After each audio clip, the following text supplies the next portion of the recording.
Assalamualaikum wari. Apa khabar? Kita bersama pagi ni dalam vlog dan yang mana kita masih berada di Kelantan.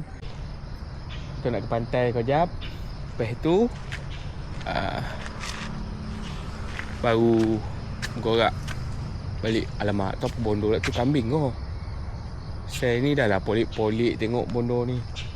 Ni koja pula kan. Orang boleh tengok kat bawah.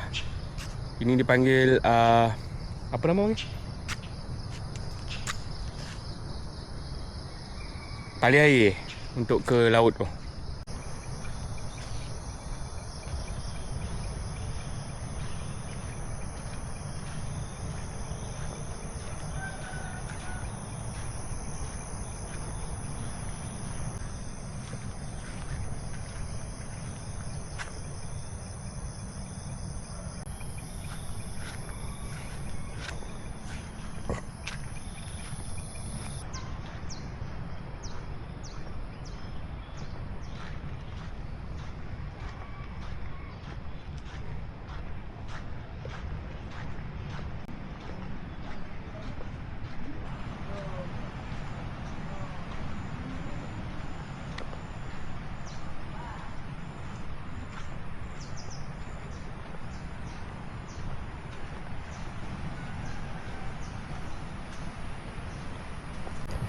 Kita dah menghampiri pantai. Tadi aku pause sekejap video tu sebab kambing tu nak koja aku lah.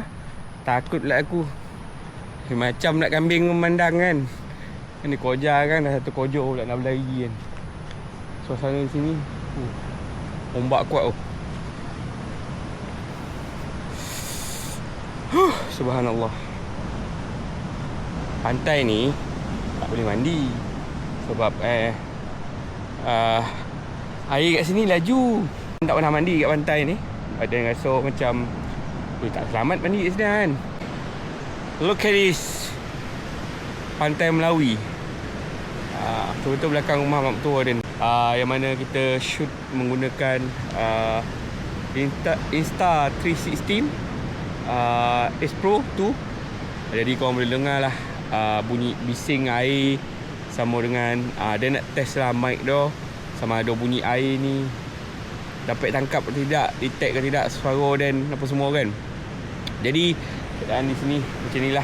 Kita menikmati view di pantai Melawi. Let's go.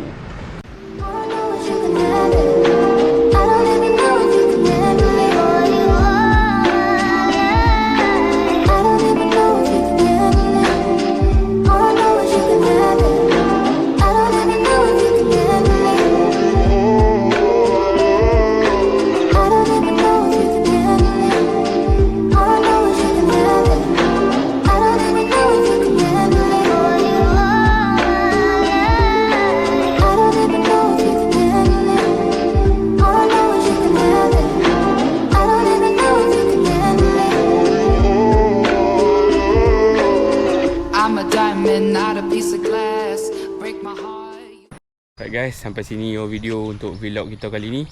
Sebab kejap lagi dia nak balik ke Ceras. Kita buat sikit video yang mana kita try kamera 360 ke tak cakap Melayu. 316 S Pro 2 yang mana inilah view Alright. Jadi itu saja review daripada Dan untuk kamera ni. Jumpa lagi. Assalamualaikum warahmatullahi wabarakatuh. Bye bye.